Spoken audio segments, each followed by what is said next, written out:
Okay, we are recording. Ken, how are you, mate? Yeah, all good, all good.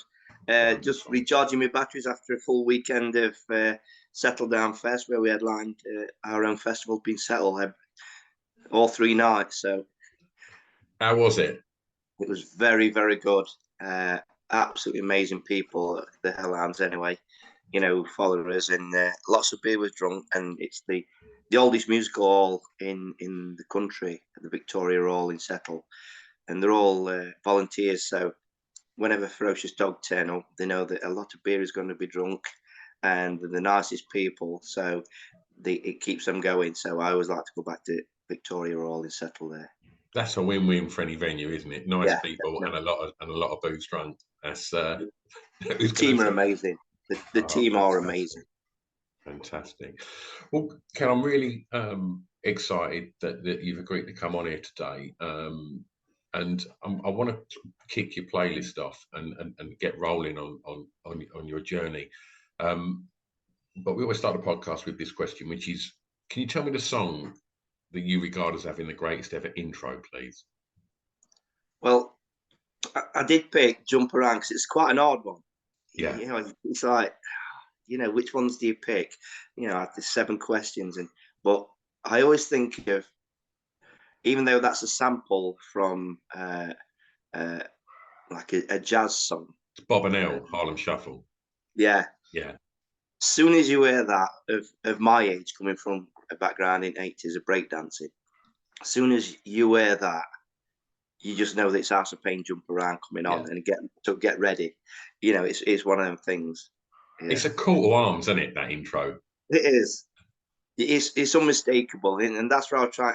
I'll racking my brain, try and think of that intro, that song intro, any song intro that exactly what you're going to get as soon as it starts. Yeah, You know, and yeah. there's so many iconic ones, but for me, Jump Around, it's just House of Pain. Soon, and like when I first heard it, when it first came out, it's like wow. You see the video, and it just captures everything. But how that starts and sampling that piece of magical music, Yeah, it's just a perfect start to a song for me. absolutely. And speaking as a alternative club DJ, or any DJ really in any club, that record, that should get out of jail card, because if you are struggling to make people move, you drop that Oh, that intro, it's just you're going to dropping go. the bomb. You are Yeah, dropping the bomb, aren't you? absolutely, Yeah, definitely. absolutely. And I think that's what was interesting about what was happening in hip hop. And do you mind me asking how old you are, Kim? 55. Right. So there's only a few years between us, and growing up like you in the '80s and being exposed to hip hop and such. I think when we got to that point in the '90s where there was an album that came out to a soundtrack to a film called Judgment Night, and that was the first time that since I think Run DMC and Aerosmith, we were seeing like rock bands like Faith No More, releasing on this Judgment Night soundtrack. They were doing tracks with like the Booyah Tribe, and then Onyx were doing tracks with all of these kind of rock acts, Biohazard and stuff like that, were doing these kind of rock rap crossovers. And then I think in the sort of wake of that was when you got House of Pain, and you got Yeah. oh God, Cypress Hill. Cypress Hill. That's the one, of course, and Yeah. obviously Rage, Yeah.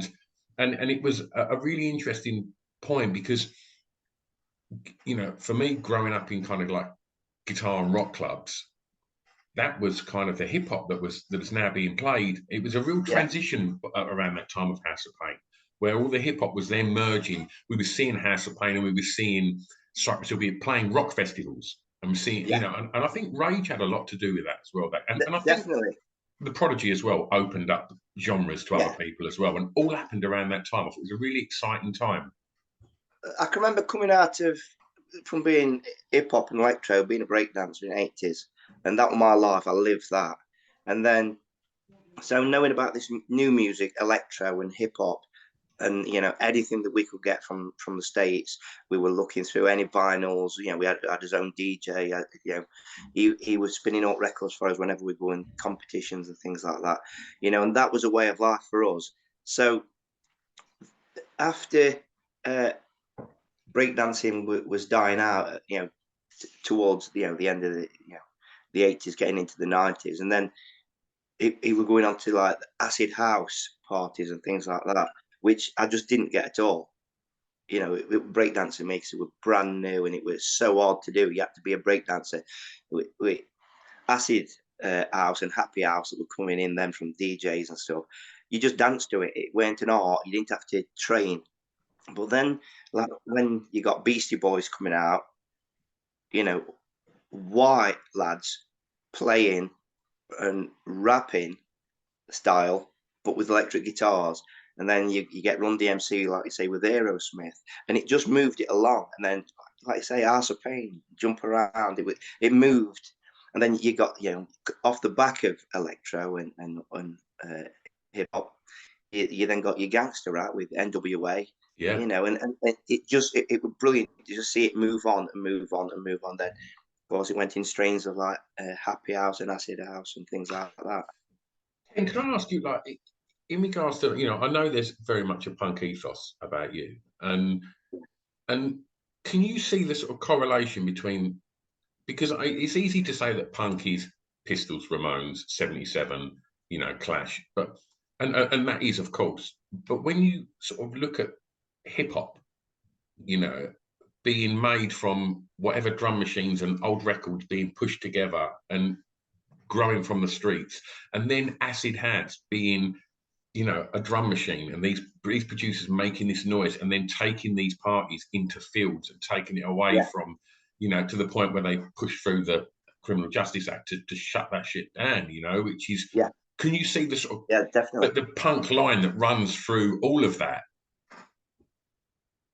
Yeah, I mean, you can plot that punks and your crusties and your newish. So if you moved on from your punks, you know, that were brought up, you know, and into that against the system, anything anti-establishment, because of the way rock and roll was emerging, and you were getting more and more defiant in music, and you know, because obviously it was very much run by the BBC back in the days, but then, you know, with like pirate radios and things like that, you starting to break free. Music was starting to break free, and punk rock did that. You know, with the Clash, you could see that, and this is why I wrote Punk Police. It's about when you start. I can remember seeing people having rules on MySpace back in the day about what is this band? I think it were Offspring. Somebody says punk or not, and there were people saying no way is that punk, and I was like, whoa, stop. When we start having rules in punk rock, then we're all done. You know, if there's punk rock rules, that's not punk in itself, is it? We're flawed, right? The whole idea of punk rock was not to have any rules. Do what you want, and if you want to say that me running around just banging a biscuit tin is punk, there's no rules. Make it up as you go along, and that was the great idea. And then to see it move on, and these punks then moving on, you know, into the 80s and then into the 90s, you know, and you got you know, like the New Age Travelers and the Crusties. They only came from old punk rockers that moved on and had a chance of living outside the system. And then you saw when the rave scene, the next generation, the younger generation, coming into the rave scene, and all these crusties were moving into the rave scene, you know, from acid house, and it was just because it was anti-establishment, it was underground. Absolutely. Same as punk, it was underground, and this is, you'll always get this, but you know, stateside and in England, the you know, mirrored, where it'll move somewhere else in music, because that is the passion in British and American music, to move it somewhere else. And it's the same with punk. You know, how many different styles of punk is there? You can't say, oh, and if you weren't playing punk in the 70s, and it's not punk. So what about the young bands now that are doing it now? They can't be called punk. Of course they can. They've learned from the granddad's records. Yeah. You know, and they're playing punk now. You know, it's like Blink 182, that's not punk. Look, when they first started, they started as punk, listening to old punk songs, and you know, that's how. And then they move it somewhere else, and somewhere else. And they get skater punk. You know, like we'll say folk punk. You can't be a punk band because you've got a banjo and a fiddle. Yes, you can.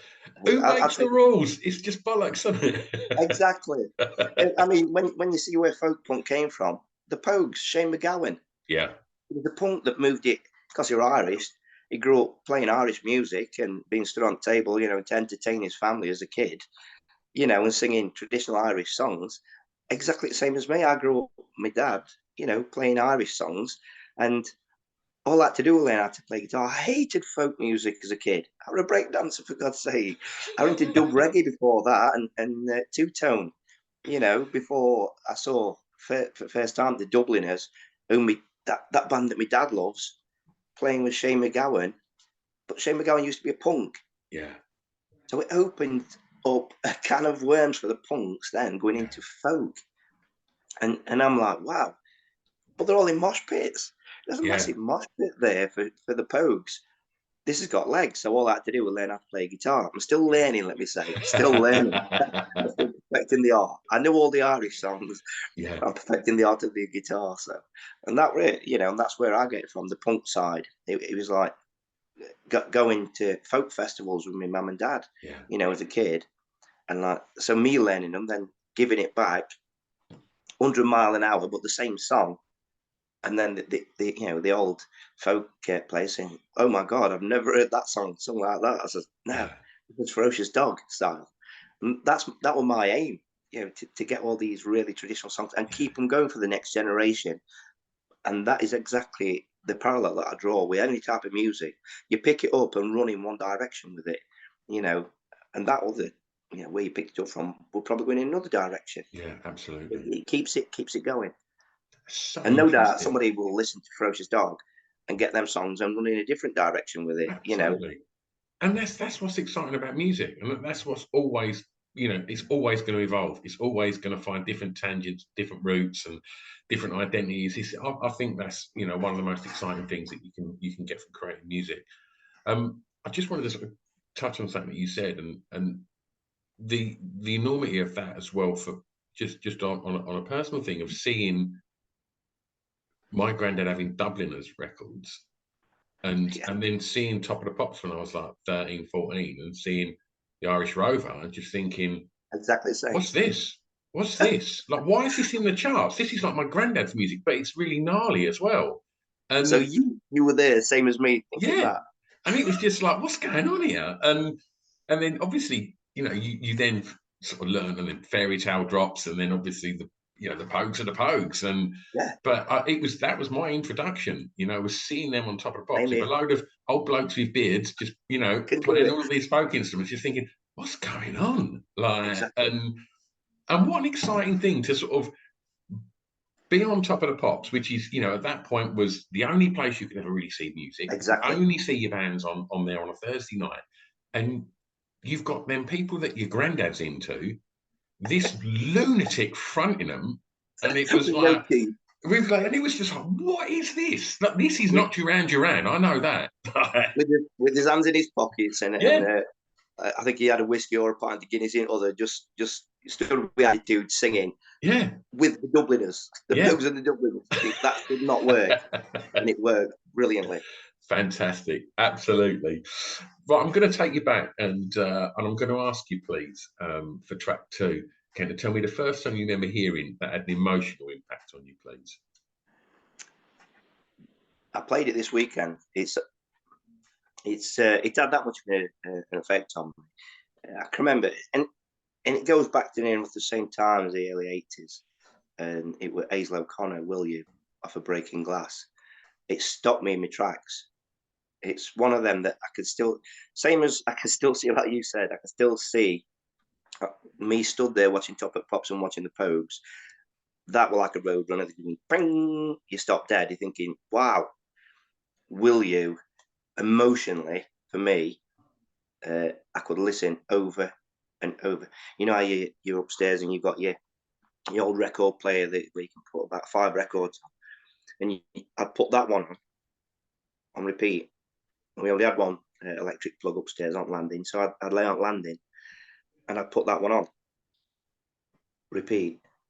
And that to me, and just lay there, just thinking about this story, what she's singing, and conjuring images that she's putting the words in, and I can see these images of what she's trying to tell me, this story.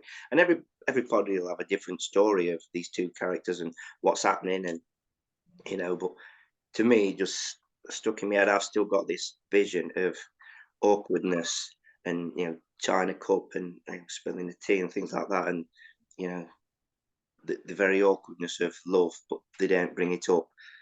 Very, very powerful, especially for me as a young lad there. And it stayed with me ever since. If I was to ask you to pinpoint the actual emotion that you got or still get from that song, what would the emotion be? It's about awkwardness in love.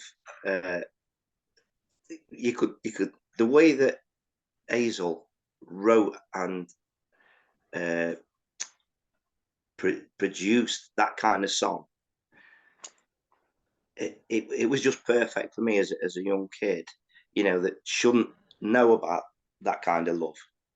And there she were telling that story kind of, the way that I could see it, like to people in the 30s or 40s, not young, in the 30s or 40s that were awkward in relationships, but didn't ask. And you can cut it with a knife that none of them there ask the question, but they don't. Yeah. And they never fall in love, because the two type of people who dare not commit in case they get hurt. That, just to listen to it. I mean, I'm good friends with Hazel now. I was going to say, working with her now, how was that all those years later, that kid on the landing listening to that record on loop to then working with her? Well, the first time I met Hazel, we sub-headlined a festival, Wickerman, I think, up near Thirst, North Yorkshire. She headlined the main stage, and we finished off on the second stage, headlining the second stage straight after her. And backstage, there was nobody as Will You came on. And I made sure I was stood backstage, not looking at it, so I could hear it perfect backstage, just stood there on my own. Big, massive Mohican stuck up, Liberty Bell spikes. And a little side door opened, side of stage, and where these steps were, and I was stood there. And Hazel came walking off when the saxophone instrumental came on, which I did not expect. I'd never met Hazel in my life, right? So when that one, I wanted to be on my own, listening to it at the side of the stage, not really watching her sing, just so I could get that image, what I'd always had. And for her to open this door and then come walking down these steps off the main stage, straight to me, I'm like, oh. Pleased to meet you, Mrs. Hazel. Pleased to meet you. Honestly, I'm in awe. And she was like, oh, you could see that she was meeting this punk rocker. Stuck right up, never met me. And she gave me up and says, oh, pleased to meet you.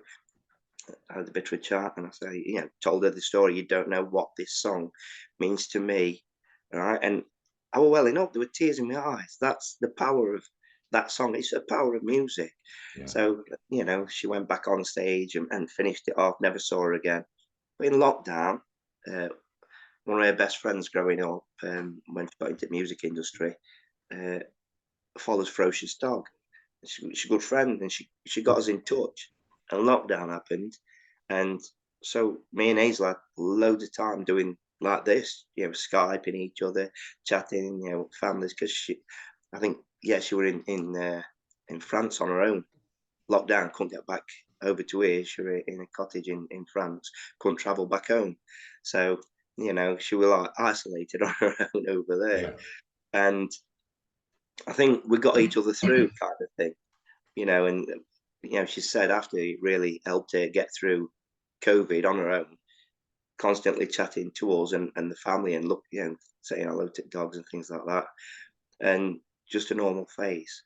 And then she started doing, like I was doing, sing-alongs to entertain people while we're all locked down. She asked if I'd join her for Will You on a lockdown album, acoustic album. I'm like, OMG. We don't get no better than that. Yeah. And straight after lockdown, we were doing our album, the Hope album. So it was coming towards the end of lockdown. We started recording, and I says to her, you know, well, I did it on your album, so can you do it on our album? And we looked at, you know, all the things about copyrights and everything, and she said, yeah, it'd be amazing. So Ferocious Dog did a version of Will You. So for me, that is always on a Ferocious Dog album. And then we went and shot a video. Went down to near the M25 to one of Hazel's good friends.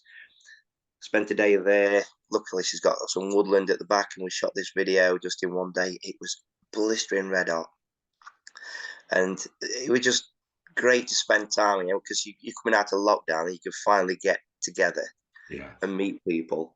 It was just brilliant for all of us. Just it's like a weight lift off us. We did that video, and you know you can still see it today. It was just, you know, she did Breaking Glass as an actress. Yeah. She's a natural, so it was just so easy to work with her to shoot a video. We, you know, took our team down who does all our videos, and it was just brilliant. And for me, that was a perfect, I wouldn't say ending, you know, just part of my story about that song that's been with me from being a kid. And it's just a magical song. I played it this weekend because we did the old Hope album, and I just did the acoustic version on my own, and you can hear a pin drop when I start. By the end, everybody in that audience was singing that song because they're all of that young, like us, of a certain age, youngsters, and they all knew that song. And it's just, I think that touches a lot of people of our age. If you were there when it came out, you'd know that song. It's like, wow.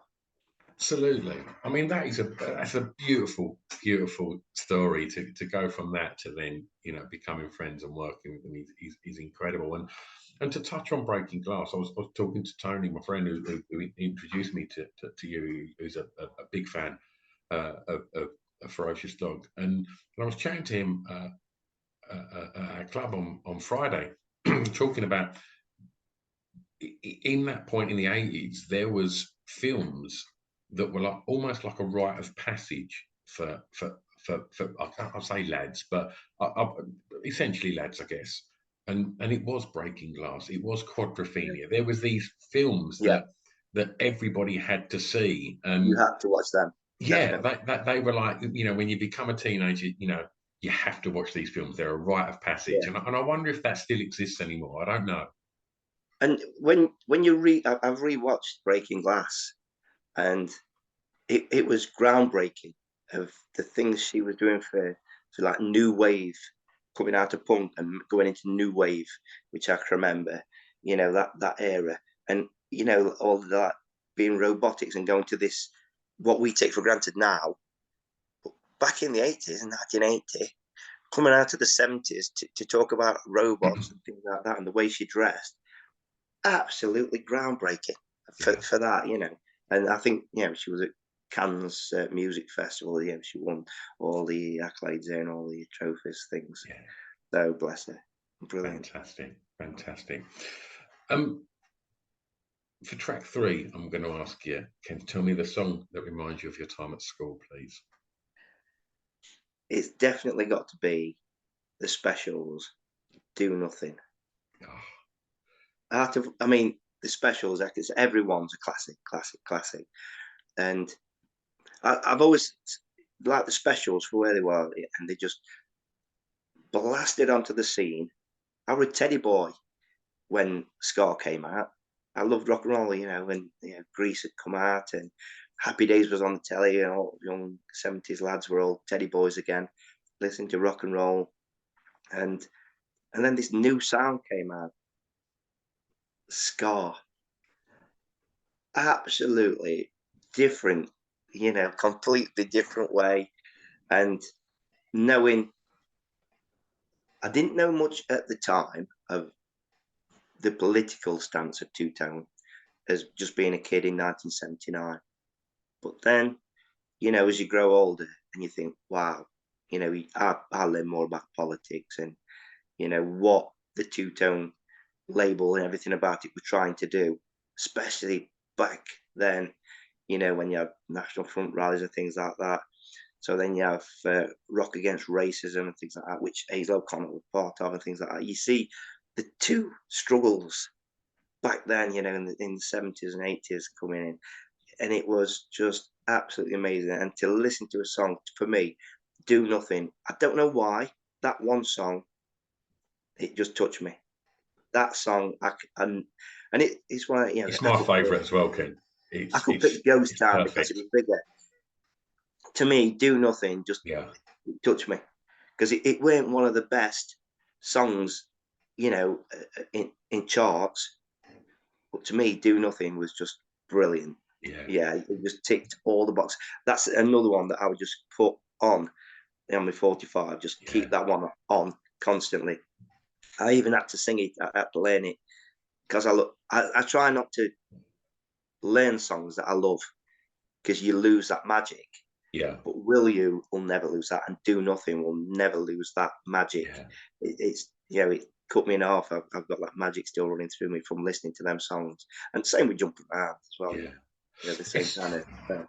It's so important that, you know, to look at that two-tone movement. And I had Robin from UB40 on the podcast a couple of months ago as well, and to be, you know, in 1979, to have bands, you know, taking nothing away from Madness and Bad Manners and the like, but to, you know, if we look at the Specials and UB40, you know, the nature of what they were singing about, whether it be 1 in 10 or whether it be, you know, Too Much Too Young, but also having black people and white people in the same band. That wasn't happening. That wasn't happening in many places. And as you mentioned, like, you know, around 79, 80, the National Front was having another huge resurgence. And it was a troubling time. And shout out, you know, Madness as well, writing songs like Embarrassment, things like that, you know, you know, and I think, you know, a lot of these bands don't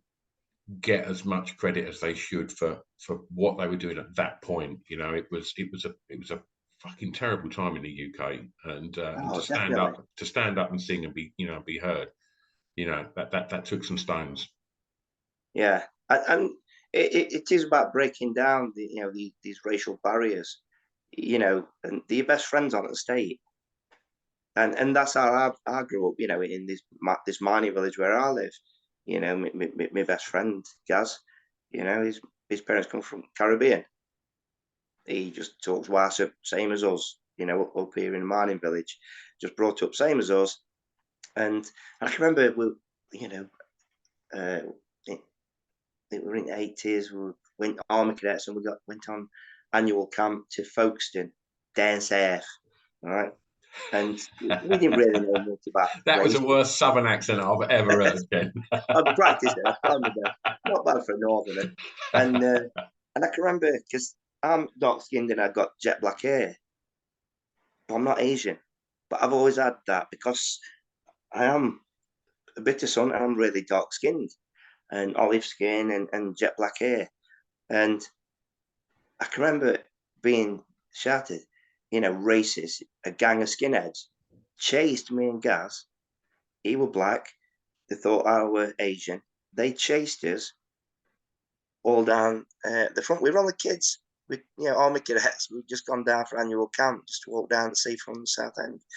Right, sorry, Folkestone. And to get chased, you'd run for your life. So I've been there. I know what it's like. You think, what was that all about? And we're looking at each other, and we're riding. We're like, I don't know. Yeah. We're not used to that. You know, so these in inner cities, that were their life. You didn't go to that part of that city, and that's what the Specials and the Selector and the Beat was singing about. You know, and to see on top of Pops, integrated bands, blacks and whites, loving one type of music, Caribbean music. That's the best thing about it, and that's why I was. I'm massive still into my ska and, you know, even old-fashioned ska and rocksteady. And I can't stand that it got usurped and people think that skinhead music that started out as white lads off of council estates dancing to black music with black friends. To me, that's perfect. Yeah. You know, you're living side by side. There's no division. and we're dancing to their music. They brought it over and made us all better for dancing to their music. Yeah. And then you just get, yeah. And I think it's really important that, you know, when we use the word skinhead, that there's definitely two types of skinheads. Ooh. You know, that those are, you know, those original skinheads that is entrenched in black music. And, yeah. and at that kind of 79, 80, 81, 82, you kind of got the narrative of it changed a little bit. And, you know, there was new sort of groups and I guess the Oi movement was sort of thrown in a little Definitely. bit there, and you know, there was a right-wing skinheads become, you know, an awful thing that come out of, you know, the late 70s and early 80s. But yeah, I always sort of like to throw that in there, because I always worry when people hear the word skinhead that they go straight to that. And there's different levels to this. There's, you know, there's a lot of people that are true skinheads that you know, exactly. I think it's up to us, and I class myself now as a skinhead because I'm of a certain age, and with my weekend that I had for years and years and years, when I thought, well, at least now I can shake my head now because my spike's getting further and further back. I'm losing a spike every month. You know, well, you know, that was to the best of us, brother. Now, it was brilliant for me, because then I thought, well, I can go back to being to my roots of being a skinhead, right? So, grow my sideburns, get my mutton chops out, right? Get all my my shirts back out, and you know, and get my cherry reds back on. I can love being a skinhead again. And I can remember doing it live on stage. We headlined a festival, and Les Carter, who were our guitarist from Carter's Unstoppable Sex Machine, he says, and he was brought up in Brixton, and he says, Ken, he says, we're going to have to be careful about that image. I'm like, what do you mean, Les? Right? To me, being a skinhead is that, you know, the real roots, Jamaica, blacks and whites dancing together, loving each other. That is it. Bring their music over to here, change England forever. But it got usurped, and I think it's up to us to shout it out. You know, the ones who are like into ska, and the ones who do shout it, and are proud to say that I'm a skinhead, because it is a taboo that you can't say. You didn't say I'm a skinhead. I go to Rebellion. All them years I've been going to Rebellion and played as a punk, and now that I can go back as a skinhead, that never happened at one time. I went to a punk festival and skins and punks together, and I laugh about it that we've grown up and the tolerances are there now. You know, yeah. Punks and skins. You know, you'll see old punk rockers still there, young punk rockers still there, young skinheads there, yeah, proudly dressed like they used to, and I love it. You know, we've played punk festivals. Other week, Sham 69, The Exploited, UK Subs, and we're the only folk punk band there, and I'm on stage dressed as a skinhead. And what I like to say is a real skinhead. Yeah, absolutely, right? Absolutely. I'm glad we got that in, because I think it's important that's it is. We need to own it. We need to take it back from them who usurped it, and you could see that it was done on purpose. Yeah. You know, to use people of a certain look, and it's wrong. So it's up to, I think, the British to take it back. That it is about, you know, multicultural society, and you know, blacks and whites loving one type of music, true Jamaican music, ska and rocksteady. Absolutely. We shouldn't have to hide. Actually, we shouldn't have to hide, but we do. Yeah, yeah.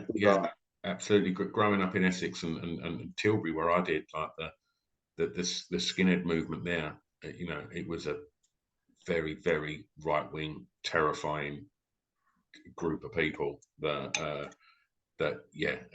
any kind of attention from that gets repurposed and pushed back to what a true skinhead is. Then I'm all about that. Absolutely. I think the media had a lot to do with that as well.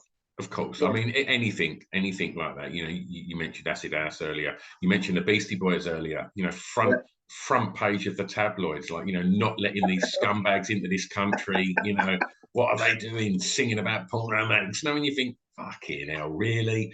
And Oh, no. the filth and the fury. It's you look Yeah, at it now, and it's ridiculous. But at the time, you can't help. You know, as a young lad, I say that. I guess the Beasties and License to Ill was my punk in yeah. 1985 when I'm like 11 or whatever it was, and seeing that headline, and even there was this band in America that were like swearing. I was like, this is the coolest thing ever. Like, it, Yeah. But oh, it's one of them things. If they ban it, the more the youth will want to find it, and it completely, just pushes it up. You know, absolutely. I think was it Frankie Goes to Hollywood when they got banned and they won't play them. Everybody just wanted to see them.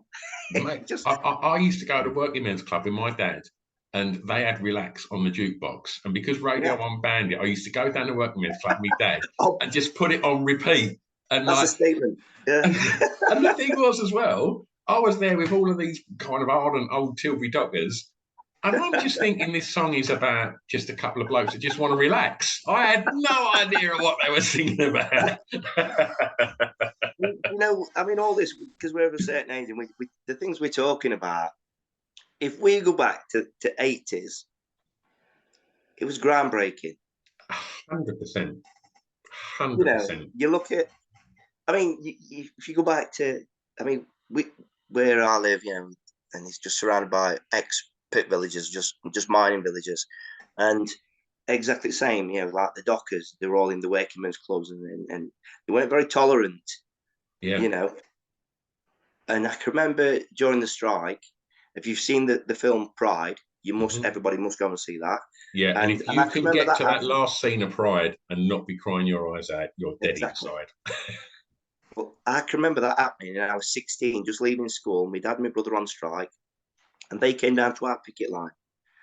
And even I was like, what? Right? Because that's how, if you've never been told about this, and the union members were saying, no, no, no, listen, their fight is harder than our fight. They're standing here to back us. We need to back them. To give this a little bit of context for listeners that haven't seen Pride, I think I get this right. That basically it was a gay community decided to come and because they were being oppressed and they were being brutalized by the police as well, they decided to find solidarity with the miners, and they came to a mining town to offer their support, which was, as I think you're about to get Yeah. to, was problematic in places, and that's documented in the film. But in mining villages, and they got it spot on in the film because yeah, it was this prejudice.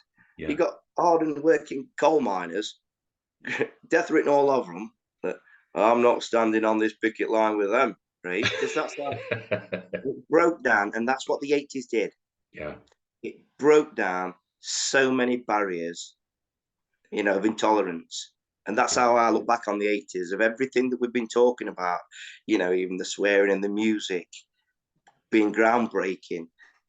It's got a lot to answer for from 70s, late 70s to 80s getting through. And then to what we've got now, you get, kids that we sampling music, but we know where it first came from, Yeah, yeah, back in the day. But for the politics as well, and for what they stood for and were willing to stand up, because they said their fight against Thatcher, the same as the miners, and they were willing to come and stand there. That takes guts, absolutely. and I take my hat off to them.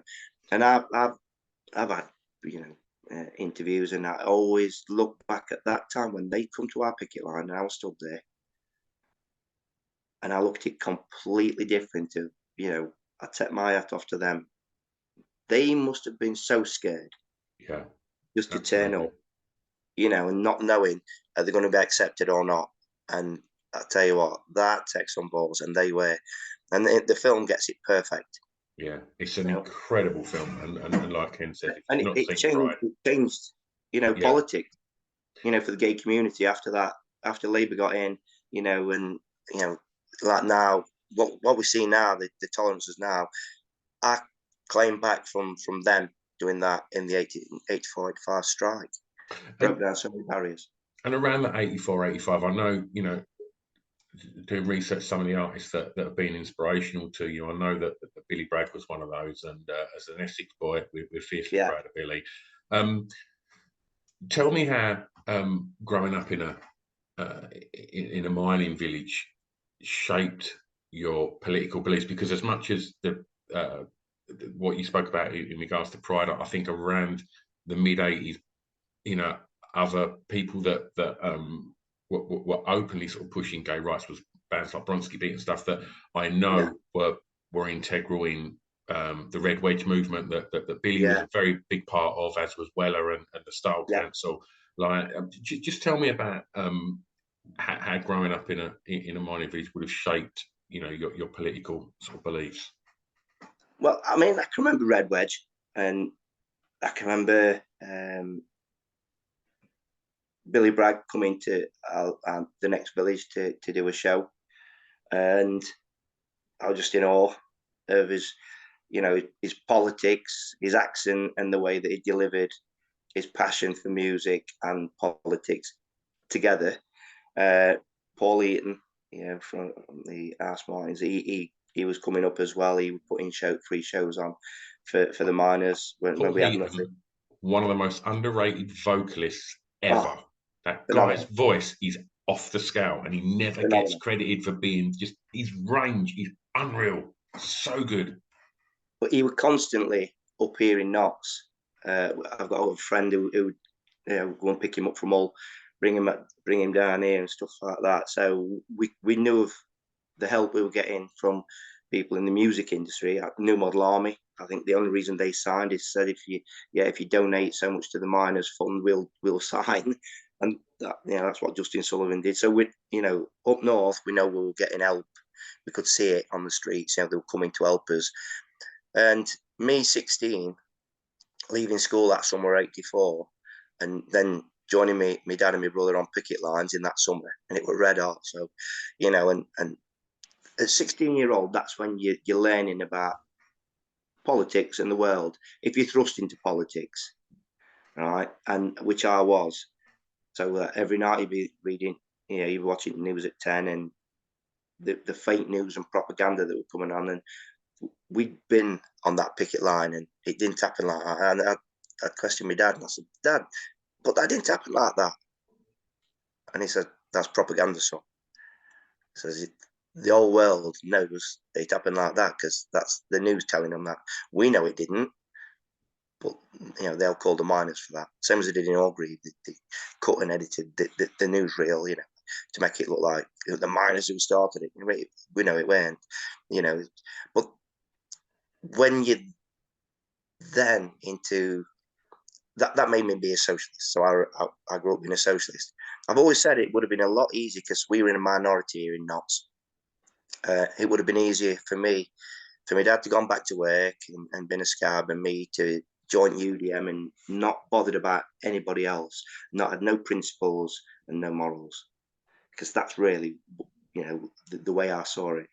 And when I got to pit, I could, being a chargeman and things like that, and being a man of principle, I would always stand up for workers' rights and people's rights. If they come to me and say, Ken, I got my time stopped. Is there anything that you can do? I said, leave it with me. I'll charge him. I'll phone manager. Say, oh, machine's not going unless he gets his money back, you know, stuff like that. I was willing, and whether he were in UDM or NUM, my principles won't change. I'd still be there to fight for somebody who'd been, you know, done wrong or something like that, or I could help.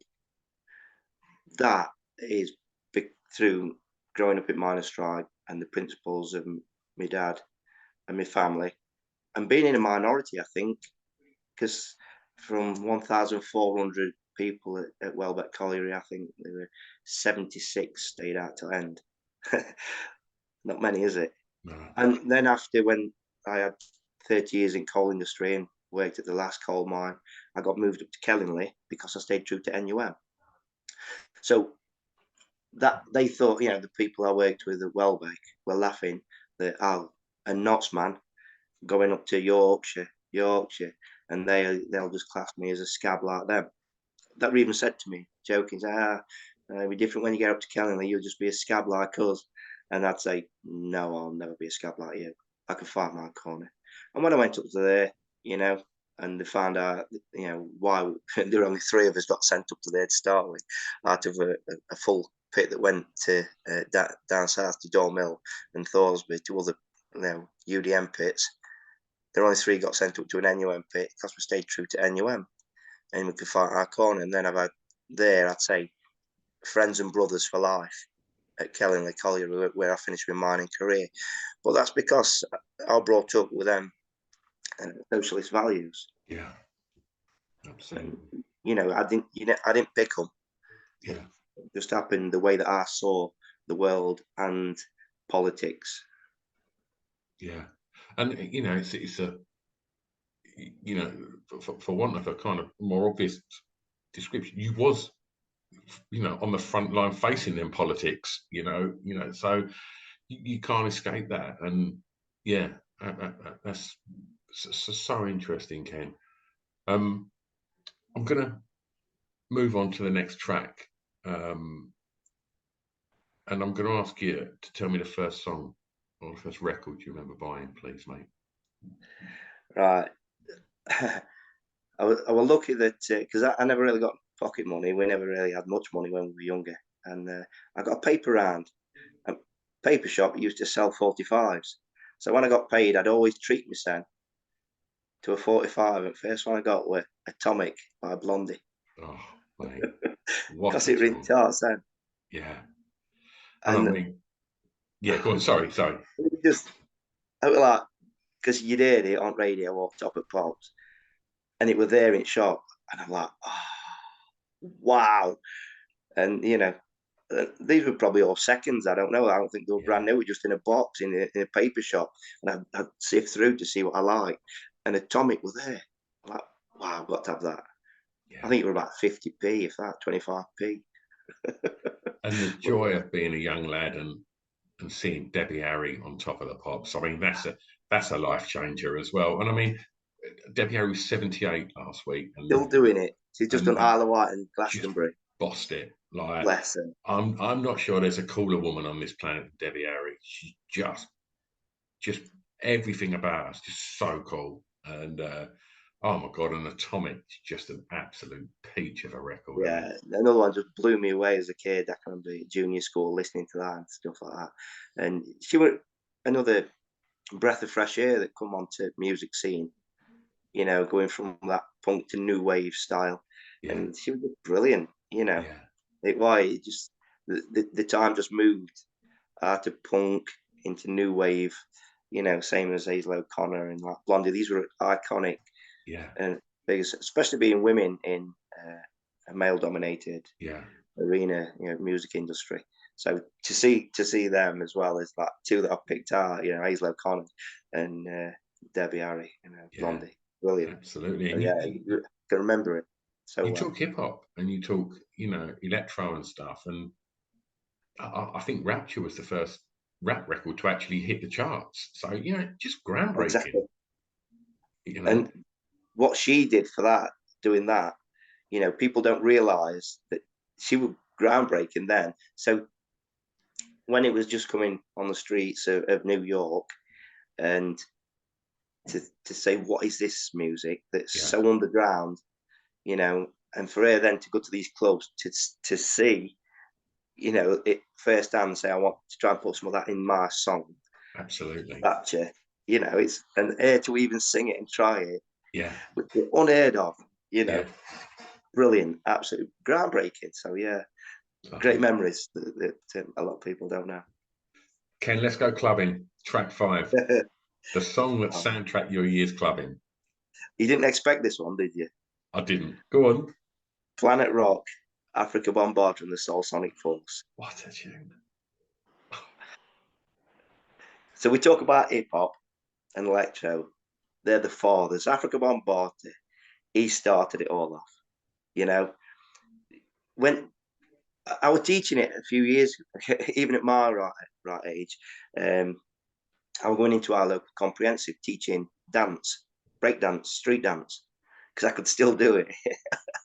Love it. I think I'd struggle doing it now at my age, but yeah, and it was great. So like children that were going from junior school to the comprehensive. They were going up, to the school to get an induction to the school. But instead of going into classes, they go for like a bit of music, a bit of art, and some dance.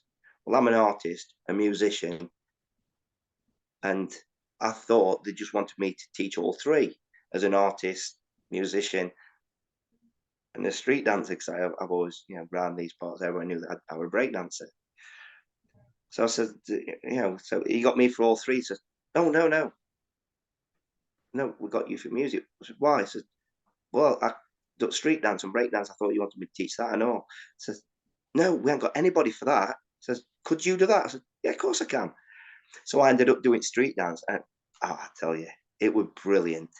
The kids go in to start with, and I had to sample all my old sounds from 82, 83, all them sounds, the electro stuff that were coming out, from America. I got all that stuff, made a CD to teach them, all different styles, but an history tuition.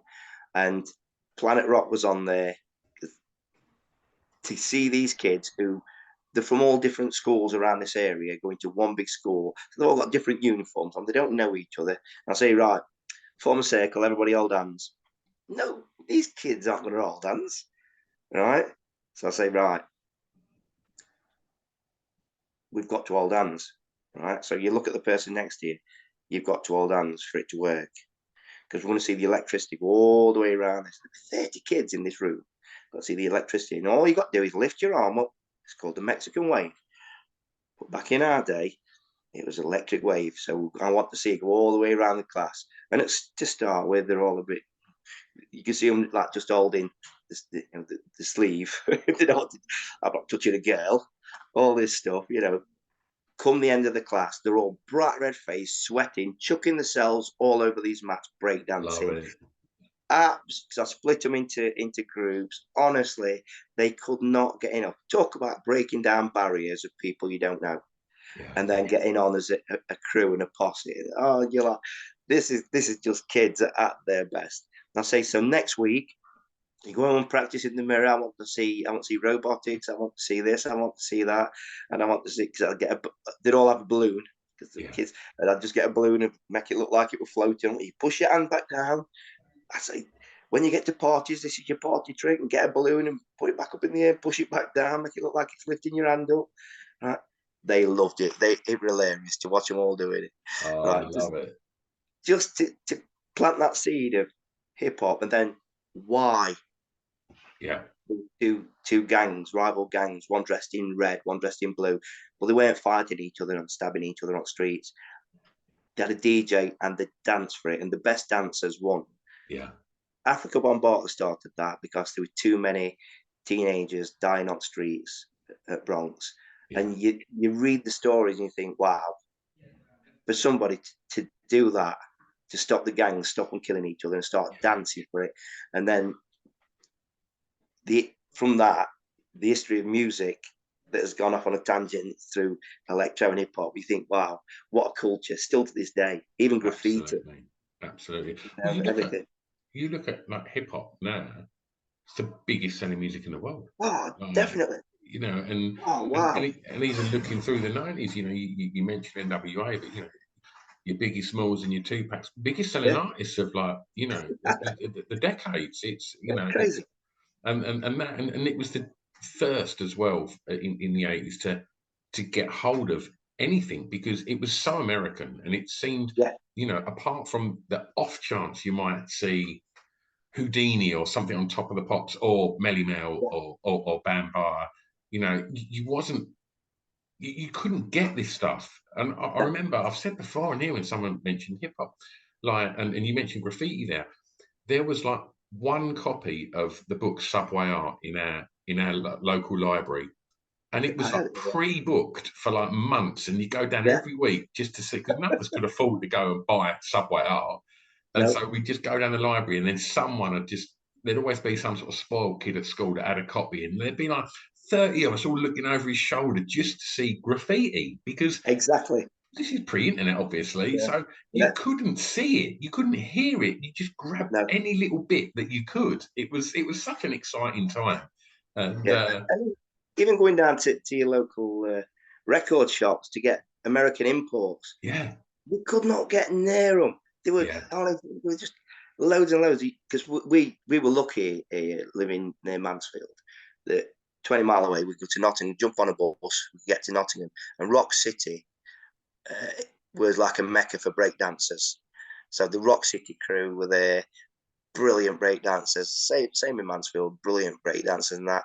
And they get crews coming from all over England to go to Rock City every Saturday afternoon. I think you pay £1, and you got there all afternoon, and it was just full of breakdancers and crews. Everybody descended onto Nottingham.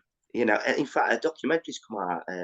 Claude Knight did it from Nottingham, NG 83. Right. oh really?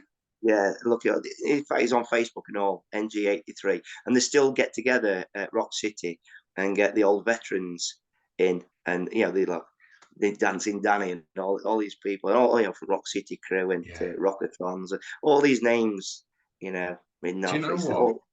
all these old. It's But the so first time weird, I saw Ken. It's it so is, weird you say this, because the club that I work at, Thing Toothbrush, is this it's kind of bit of a sort of legendary club now. It's been going 40 years next year. But around, I think it would have been about 2000, we booked Bambata, and Bambata came and done a show, and he brought over like one of these lads that was with him was probably, I don't know, maybe sort of 35. And that whole venue was full of the kids that were like 5 years older than me at school, that were the B-boys that would have the lino, that would be like yeah, ripping head spins and back spins and like, yeah, absolutely. that was, And they were all there, and they were all like in their 40s now. yeah, And Bambata's right-hand man jumped off the stage onto the dance floor, and the dance floor opened up, and he started like just dancing. yeah, And seeing some of these old boys that I went to school with just going, right, fuck this, I'm having this. And literally they had about 2 minutes tops in them. But that yeah, 2 minutes, they could still do it. And there was a little burn going on. It was so exciting. It was like, and I think that's just because, again, it was like, this is the guy that kind of started it. This is where it all, yeah, opened up for us. It was Planet Rock and Melly Mel, maybe yeah, White Lines as well. They were the yeah. tunes, weren't they? And it was like, Oh, wow. definitely. Uh, I can remember they had a show, so they were on tour in UK, and they were playing Rock City. So of course it were sold out, and I can remember being right next to the sound desk at Rock City, right, and honestly, you were crushed. And then Planet Rock came on. The whole place was bouncing, and where sound desk is at Rock City, you're underneath the up above, and that was bouncing as well.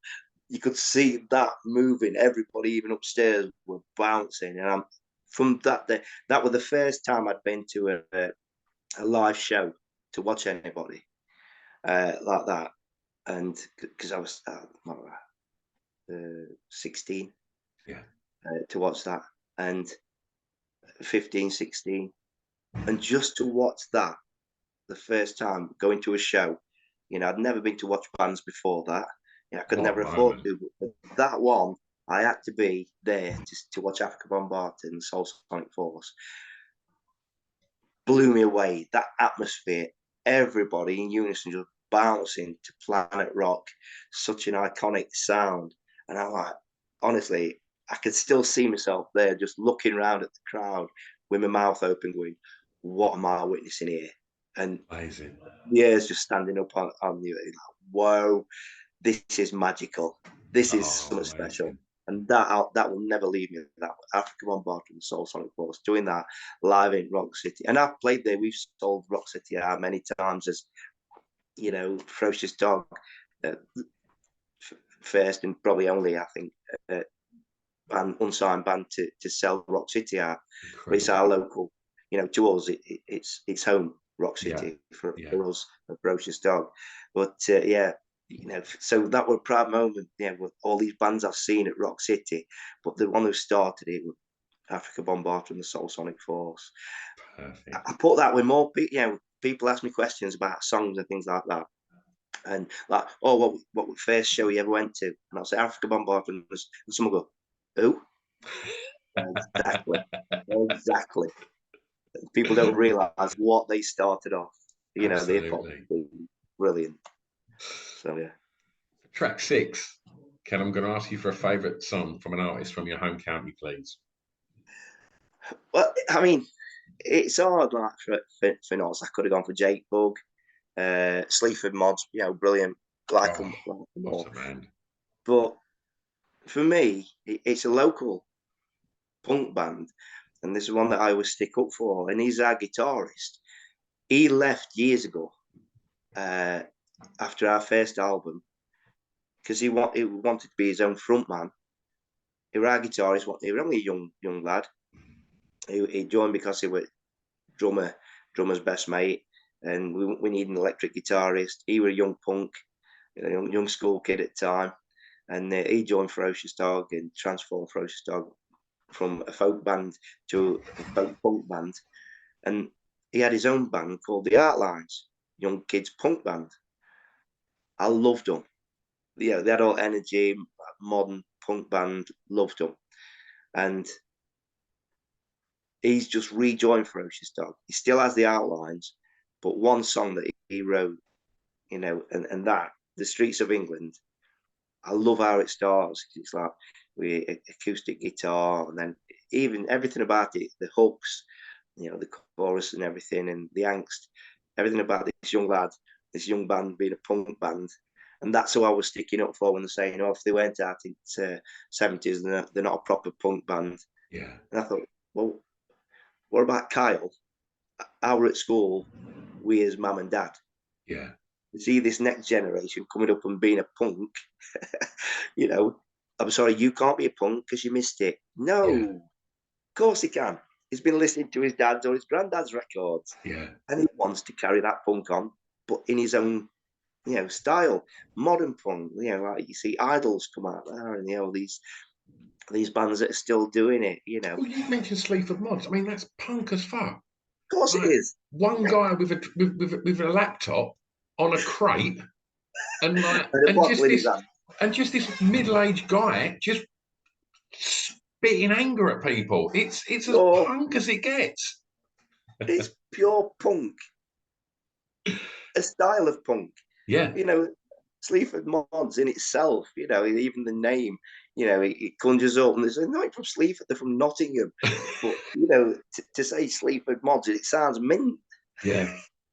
So it's just brilliant. And we've seen them, because we had a dispute with them, because they said that they were first band to sell out Rock City as an unsigned band.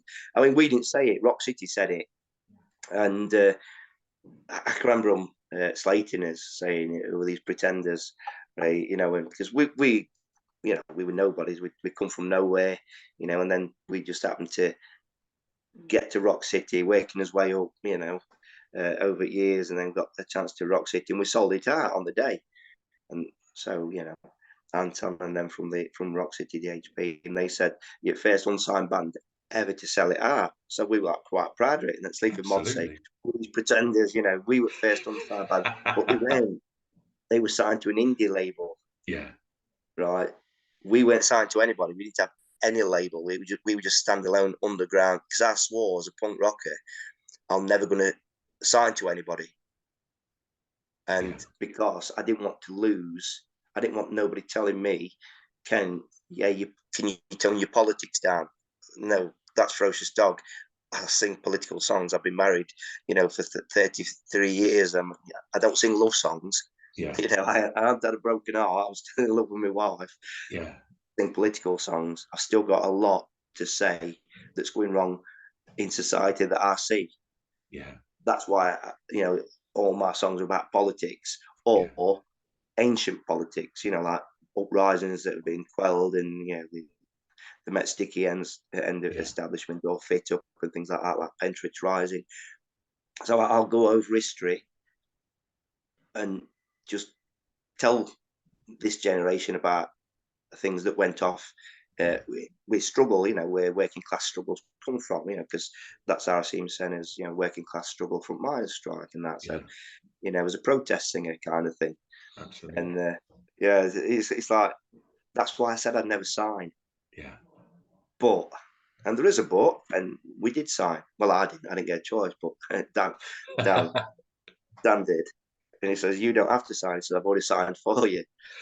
But we got to a point where we were the biggest, probably underground band going the following. And I remember we were playing Beautiful Days, and somebody come down and wanted to chat with us backstage at main stage one afternoon, wanted to sign us. He says, I look round here, Skunk Nancy headlines, amazing band. Skunk Nancy headline, he says, but every other t-shirt I see at this festival, at Beautiful Days, is a Ferocious Dog t-shirt. He says, you're not even headlining. I said, yeah, I know. Good, innit? He said, no. He says, your fan base is already there. He said, but we need to move it on. Yeah. And in end, I owed it to rest of band to say, yeah, that's right. We couldn't get no further. You know, like even the hypocrisy of playing the John Peel stage at Glastonbury, you had to be a signed band. He found more. The very ethics of that's it was wrong. You know, and so you couldn't play there unless you're a signed band. You know, and that was always my thing, like take on the music industry. But then you realise, yeah, it's not a level playing field, so you can't. You know, it's like they're not going to let you win that one.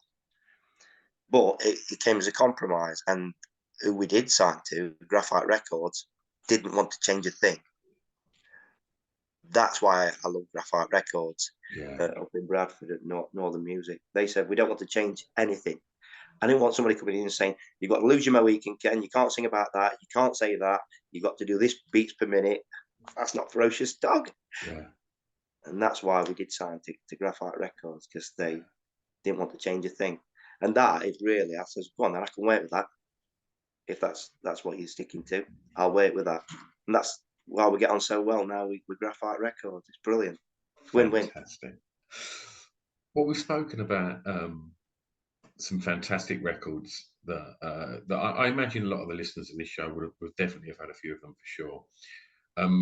But for this last track, this is when you get to be a tastemaker, or what the kids call influencer nowadays. And I'm going to ask you to tell me a track that you think many people may not know that you would like them to hear, please, Ken. This last one, that you try and pick one that probably nobody's heard, and it's a band called Mad Dog McCree. And Mike's voice singing this song, Bees Wing, which is a copy, but his rendition of Bees Wing just blows me away every time. And he's a good friend, Mike. I mean, I grew up with Ferocious Dog, like loving Mad Dog McCree, right? And they're really still good friends. I love their style of folk music is amazing. They're so good musicians to listen to them. But when I hear this song, he played it. They came to Dogfest, and he knew my love of this song, and he dedicated it to me live. And I was stood outside the stage, and yes, there was tears. Definitely was. This is an old punk rocker, you know, with tears in his eyes. Listen, and that's the power of music. This song, I just love it to hear him sing. The old band's amazing, you know, and compliment. But Mike's voice on this song is just phenomenal. You know, his Irish voice, just brilliant. Yeah, so Mad Dog McCree, Bees Wing, such a beautiful song. Well, can we make it easy for people to go and check that out, and all the other tracks that we've spoken about today? Because we put together a little playlist on Spotify for people to head over to, and they can listen to all of those tracks, and obviously your own music as well. Ken, let's pull it back to Ferocious Dog now as we start to wrap, and what's happening? What's happening for the rest of the year? Where can people see you out? What's going on?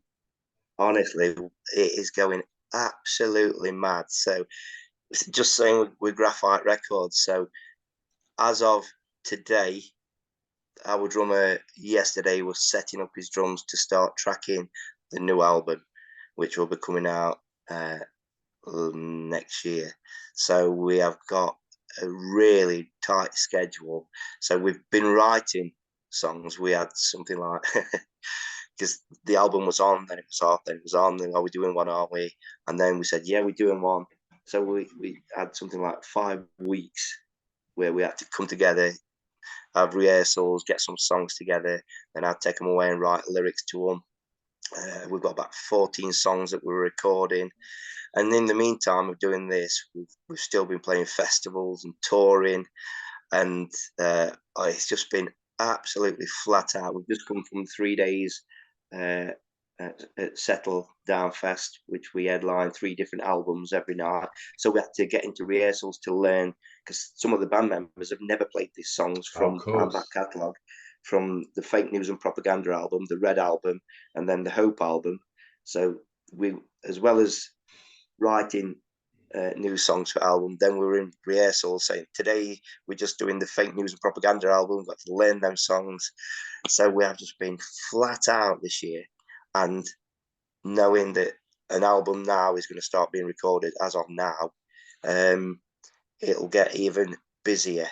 So, you know, people know when we've got a short window to get this album done, probably for September, to get it all recorded. Then you send it for mixed masters, all the artwork and everything that goes into doing an album. We are not, and all the time we're playing and still touring. So it's flat out for Ferocious Dog. But next year it'll get even worse for touring the new album. Fantastic. And if people want to keep up to speed with all of this chaos, where's the best place to see where it's all happening, Ken? Well, all our social media outlets, but if they want to see us online, or Spotify, if they want to listen, just shout up the things, and they can access all our music to listen to on Spotify, and or on if they've got the Alexas and stuff like that. If not, just come to our website and buy the albums, or on YouTube, and come and see us on Facebook and things like that, and Instagram. And the one thing about Ferocious Dog, and we've just had an amazing festival, and we don't have fans. People say, "Oh, have you got a message for your fans?" I say, yeah, we don't have fans. The family, because we know them. There's not us and them. It's one big happy family, and I love it when you'll get a woman saying, "Oh, I'd love to come to watch Ferocious Dog, but I'm on my own." And people just go poof, poof, poof, inbox. You can come, you can stay with us. You can where you getting off the train. We'll make sure that you get back to your hotel. And this, people just so much want to look out for each other, and that is testimony to the hellhounds who follow Ferocious Dog. The ethics, like you set something up that is special, and that's what we witness every time with Ferocious Dog. The people who follow you, they're probably a certain age, and all the kids have grown up, and they can go out reliving them days in 80s and 90s, when they used to go out raving or going to watch bands, and now they can do it again. They've got money to do it, and it's just brilliant. See, like, I always ask for a food drop, and the amount of food that the airlines do bring, to say, next time wherever we're playing, say if we're Lincoln or Manchester or anywhere, I'll get in touch with a local food bank. And it's not a PR stunt. Our PR manager, I remember a few years ago, didn't even know we did it. And she got onto me and gave me a right ticking off, because you never told me, Ken. I said, I didn't think I had to. I don't do it's not a PR stunt. You're a PR manager. It's not a PR stunt. So it's just something that, me and Karen did years ago. After losing our son, we just started helping people on streets of Nottingham and Mansfield. So once you've started doing that, and the people who follow Ferocious Dog know the story and understand it's not a PR stunt, and you say, if you come into the show, if you can bring a tin of beans or something, or some toiletries, but they don't. They bring bags full, and it all goes, to local food banks in that area that wouldn't have had it if Ferocious Dog or Ken wouldn't have said, if you're coming, we're doing a Ferocious food drop. Can you bring something for the food bank? That's amazing, mate. Absolutely amazing. That's the kind of people that follow Ferocious Dog. So it's one big happy family. Oh, well, I can absolutely tell you, you've that family's going to get bigger when this podcast comes out, because this has been an absolute joy, mate. I've And enjoyed it, Steve. oh, mate, I Proper can't. trip down memory lane for me. I know. Who'd have thought it? You was a break dancer. Um, Ken, I'm going to press stop, but don't go anywhere. Cheers, and Stu. Thanks, mate.